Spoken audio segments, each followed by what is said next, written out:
ഇപ്പൊ വരുമല്ലോ കാണ്.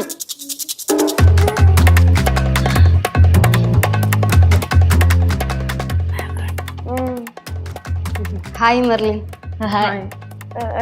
Hi Merlin. Hi. Hi. Hi. അല്ല ഈ ബാഗൊക്കെ ആയിട്ട് എങ്ങോട്ടാ? ബാഗ് അല്ല ചേച്ചി ഇപ്പൊ എന്തിനാ എന്നെ കണ്ടപ്പോ ഓടിയത്? അത് താൻ വരുന്ന കാര്യം ഇവരെ അറിയിക്കാൻ വേണ്ടി ഓടിയതാ. അറിയിക്കാ? എന്തായാലും വന്നതില് വളരെ വളരെ വളരെ വളരെ സന്തോഷം മെർലിൻ. എന്തേ വന്നേ? എന്താ കാര്യം? സന്തോഷം. ഞാൻ അവിടെ കിടന്ന് കഷ്ടപ്പെട്ടത് എനിക്കല്ലേ അറിയുള്ളൂ. എവിടെ കിടന്ന് കഷ്ടപ്പെട്ടു? തിരുവാങ്കുളത്ത്. അല്ല തിരുവാങ്കുളത്ത് എന്താ പ്രശ്നം? എന്താ പ്രശ്നം എന്നാ ഇപ്പൊ കേശു ഒന്നും പറഞ്ഞില്ലേ? ഇല്ല, മെർലിൻ പറ. തിരുവാങ്കുളത്ത് എന്റെ ബന്ധുക്കൾ മുഴുവനും ഉണ്ടായിരുന്നു. 1 മാസത്തിനകത്ത് എന്റെ മനസ്സമ്മതം നടത്തണം എന്നായിരുന്നു അവരുടെ എല്ലാവരുടെ അഭിപ്രായം. കഷ്ടപ്പെട്ടാ ഞാൻ ഇങ്ങോട്ട് ചാടിയത്. ചാടി എങ്ങോട്ട് ചാടിയെന്ന്? ഇങ്ങോട്ട്.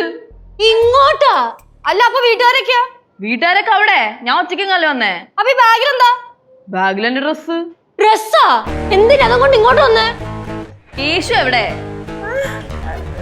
കേശു എവിടെ? കേശു പോയി. ആ പോയി. പോയാ? എങ്ങോട്ട്?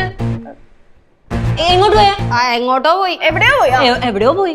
ഞാൻ വിളിച്ചപ്പോ ഇവിടെ ഉണ്ടെന്നാണല്ലോ പറഞ്ഞേ. അപ്പ ഇവിടെ ഉണ്ടായിരുന്നു, ഇപ്പൊ പോയി. അവൻ വന്നിട്ട് വേണം കാര്യങ്ങൾക്കൊക്കെ ഒരു തീരുമാനാക്കാൻ.